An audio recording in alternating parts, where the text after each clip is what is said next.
I wish I could say I've gotten off to a great start in Nepal, but I can't. I've just had an absolutely terrible night's sleep, being attacked by bed bugs and mosquitoes. Bed bugs aren't actually anything new. I've come to be surprised if I'm in a place without them these days, but what is new is what's happened to my right eye. It's red, swollen and very sore, having flared up in the middle of the night. I woke up this morning in the Indian town of Siliguri, having spent the last couple of weeks riding through Bangladesh. There's just a little section of India to get through before entering Nepal, which I did around lunchtime today. The border crossing was pretty lackadaisical. I managed to cross the Mechi River into Nepal without speaking to any Indian officials, so I thought, shit, I better backtrack and re-enter India so I can get my exit stamp, which I did, and then went through Nepali immigration, and I entered the country, rode to the town of Burton Mode, which is where I am now. Found this okay place to stay. You can count yourself lucky you don't have to smell what this room is like, but it'll do just for the one night tonight, and then tomorrow I'll jump on the bike and start riding. I'm not sure if I've been bitten on the eye by something or I've picked up some kind of other strange infection, but it's not good.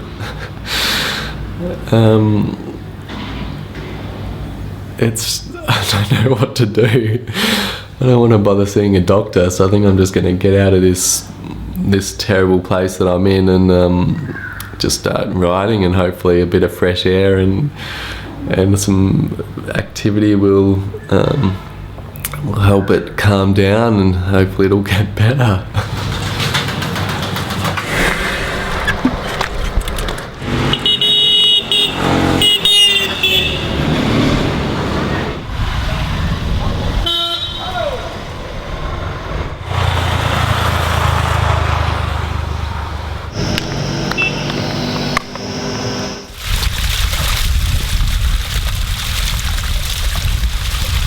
Well, my morning got off to a pretty bad start with this eye problem that I'm still battling.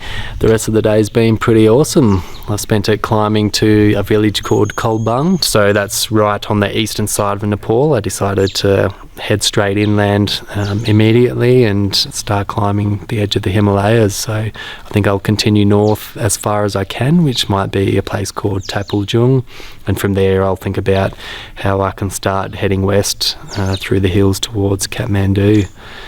But for now, I think I'll head back down the hill, have a bit of an explore of the village, and hopefully find some hot food to warm me up because it's kind of cold. I'm wearing double layers for once, and it's just one day of riding has taken me out of the heat of the lowlands and into much cooler weather, and I'm now petrified of having showers. I've just tortured myself by getting clean with some of the coldest water that I've ever had to wash in, so I'm not looking forward to staying clean while I'm riding at this elevation.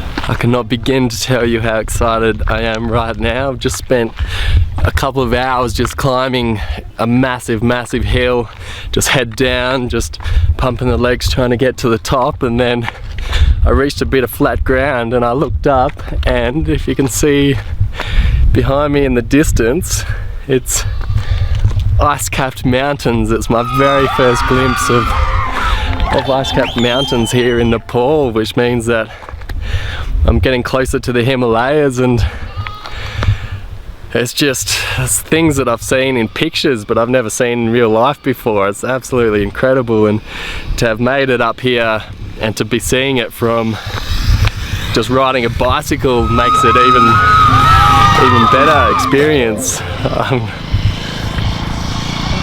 It's just absolutely magical.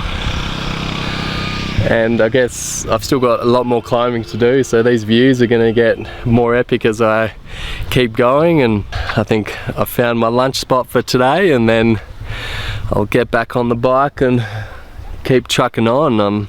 It's taken me a lot longer than I expected to reach Taplejung, not Taplejung like I pronounced it in the beginning. I've learnt now that it's called Taplejung, and I'm still heading for that mighty place. So I think I've got a couple more days riding to go to reach there, so I'll eat some food, get some more energy and keep going. In the space of about 10 minutes I've gone from incredibly excited to be seeing the ice-capped mountains of the Himalayas to a state of shock basically. I stopped here to have a look at this town of Ridden down in the valley here, which is where I'm aiming for today, and I just stopped to take a few photos, parked my bike on the wrong side of the road, right on the edge, and in an incredibly surreal moment I watched my stand fall and watched the bike go arse over head down the side of the mountain. So right now it's somewhere straight down there in the trees, and the bags went flying. I've just gone and retrieved a few things that came off immediately, and just been cutting up myself trying to climb down. Just so stupid of me, but I've got nothing to do except go and try and find it and assess what state my bike is in, and yeah, we'll see once I can find it.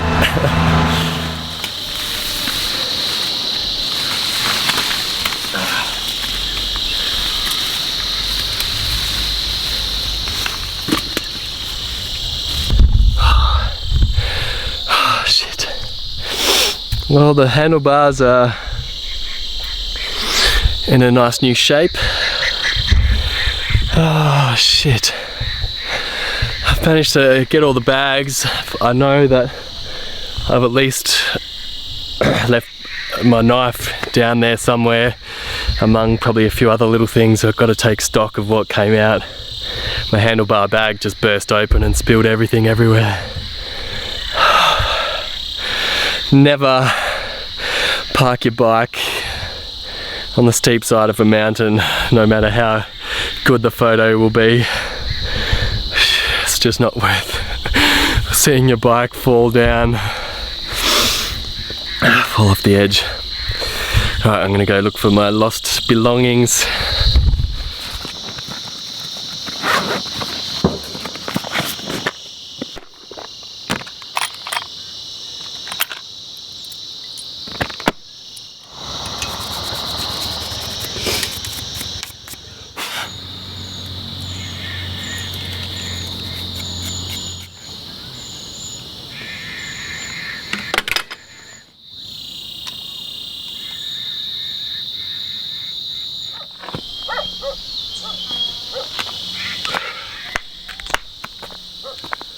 Thank my lucky stars, it turns out a Santos Travel Master bicycle can survive a big fall down a Nepalese mountain, and there's nothing wrong. I've just got to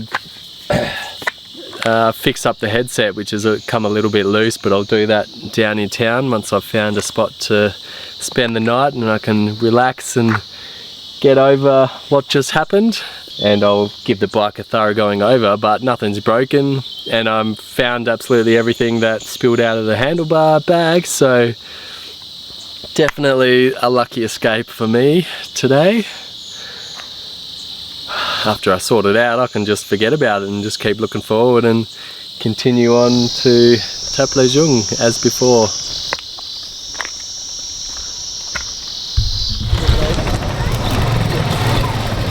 Well, it took all of my strength and stamina, but I eventually rolled into Taplejung and found myself a place to stay where I can rest up and gather some energy back. And now I'm heading even further north. I'm trying to get to the top of this hill that's behind my head, and there lies a temple called Pathivara, which is an important Hindu pilgrimage site. It's advertised as a 2-day hike to get there and back, but I'm trying to get there in 1 day. With the help of my trusty steed there behind me. There was bitumen at the beginning, but it's deteriorated into a very rocky, muddy track, so it's slow going but still faster than walking. So I'm holding some hope that I can reach the top and back to Taplejung in 1 day, but even if I don't, in an awesome place like this, I'm going to have a hell of a time trying, and it's going to be impossible not to have a great day out anyway. So I'm going to jump back on the bike and keep going, see how far I can get. While my bicycle's done well to get me as far as I can possibly go, it's time to leave it alone and strike out on foot. Between here and the top of the mountain, which you can just see on the horizon there's just a steep, narrow hiking trail, which I'm not going to be able to get the bicycle up, so it's time to strike out on foot and race up this mountain and try and get to the top before it gets too late in the day. See how we go.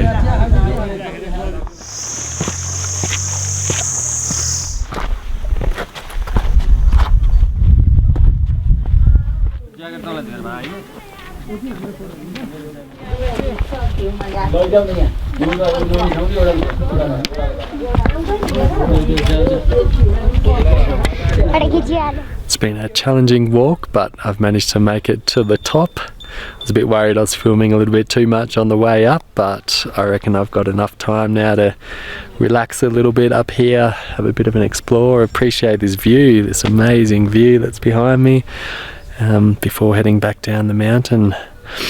I'm feeling a little bit sick though. I think I've come up here a little bit too fast and I'm a bit nauseous and my head is just absolutely pounding. It's about 3,800 meters above sea level. I think it's the highest I've been in a very long time, but it's so nice to have made it to the top after all that effort.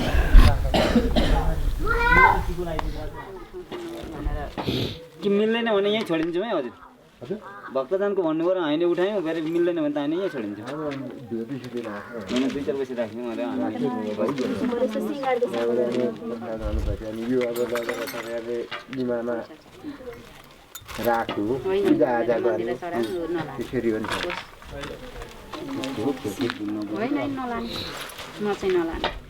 I've just made it home, this beautiful home where I get this magical view. Still puffing, such an exhilarating ride home. I just absolutely went for it, let some air out of my tyres, and it was mostly downhill. I just wish I had some suspension on my bike or my feet strapped in because they were bouncing all over the place, but so much fun. And that ends my great day out today. It ended up being pretty much exactly 9 hours of pretty hard work actually. I didn't stop to rest very much at all, just to shove some food down my throat and make a few videos. It was 6 hours up and 3 hours down, so it turns out you can make it to Pathivara from Taplejung and back in a single day. One big exhausting day. I'm gonna sleep so good tonight. I think I might even have a rest day again tomorrow. I'll calm down over the next hour or so and get some proper hot food in me and see what I reckon. But what is next for me is heading back out into these hills on a loaded bicycle, and I've got to head south for a couple of days first because there's no roads up here heading the direction I want to go, which is westwards Kathmandu. So I'll head south till I can find one such road heading west and start a massive adventure towards the capital city.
Come in.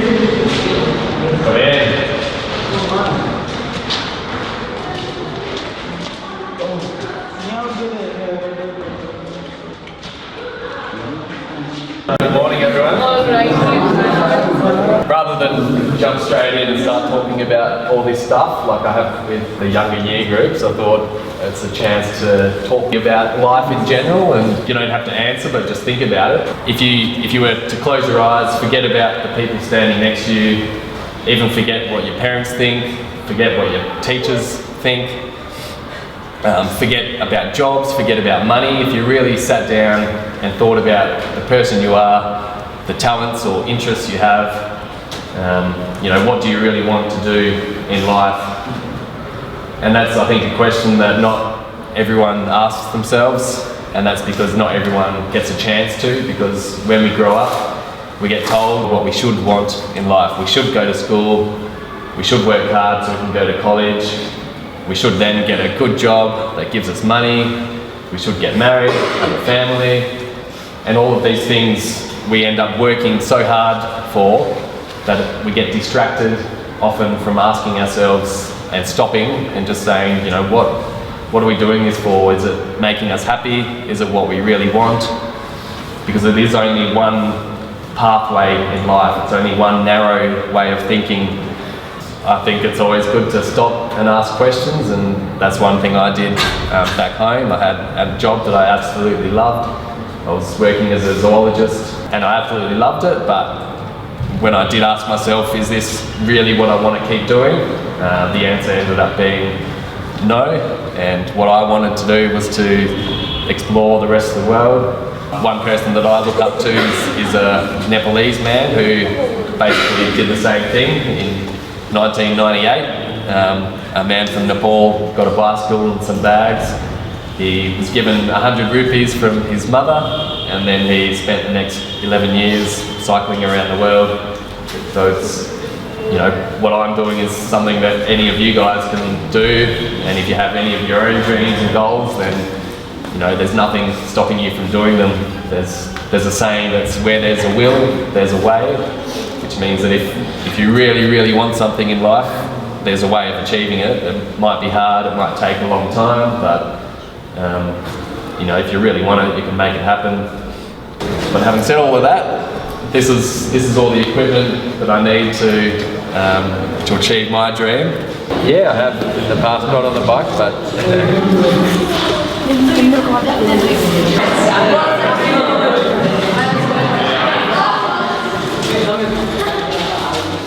it turned into a longer ride than I planned, heading west towards Kathmandu. Everything always seems to take much longer than I ever imagined. The dirt roads and just the sheer steepness of the mountains here in Nepal certainly took their toll, as did the day that I decided to not bother treating my drinking water that I collected from some streams, and I ended up contracting Giardia, which put me in bed for a week, and I'm still trying to get over that properly. But I made it here in the end, and I spent my first couple of nights in the city, in the Tamil area, which is the main tourist centre. But just because of how touristy it is, I got pretty sick of being there quite quickly, so I ended up arranging to volunteer in a school outside of the city centre. I'm now in an area called Kathmandu, and I've been here for the last 4 weeks working in a high school. I've been in charge of teaching English grammar to a couple of year groups, and while I haven't been in my classes, I've been doing my best to show all the other students of the school what it's like to cycle around the world using a fake camp as a demonstration. So I've had class after class come through here, and just about to have another one come through. I think I can hear them running up the stairs, so we'll see how this talk goes. I'd also like to thank Mr. Mark for his contribution, and wherever you go, you will remain in our heart. Your moral will be with us. I wish you all the best for your journey. Please, Mr. Mark, please come to the stage.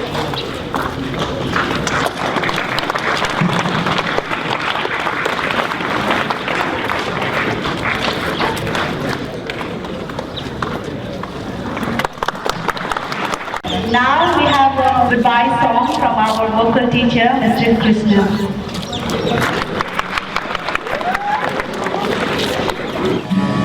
So it's never goodbye, it's never the end. Never to say I miss you, oh friend. So it's never goodbye, it's never the end. Never to say I miss you, oh friend. 'Cause our hearts will go with you. Thank you for coming to our life. Thank you for the memories you gave. We treasure all the love and smiles you gave. Thank you, oh friend. Thank you for coming to our school.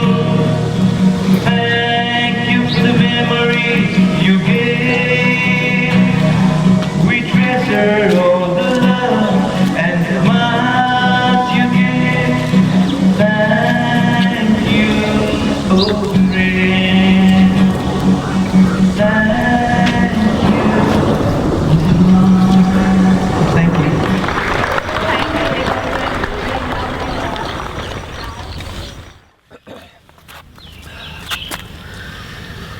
After nearly 3 months in Nepal, winter has finally caught up with me. As you can see, this dense fog is hanging around until the early afternoon when the sun becomes just warm enough to burn it off. And it's also pretty bloody cold. I've finally dug out my leg warmers, which I've been carrying around with me for the last 1.5 years on the bike, but only just now felt the need to start to wear them. And you're just gonna have to believe me that I'm in Lumbini, at the southern end of Nepal. This is the birthplace of Gautama Buddha, without whom there'd be no such thing as Buddhism, so it's an incredibly special place to be, and the mist is actually adding to the mysticism of the place. Right now I'm going to be getting on my bike and riding off into the mist and into India,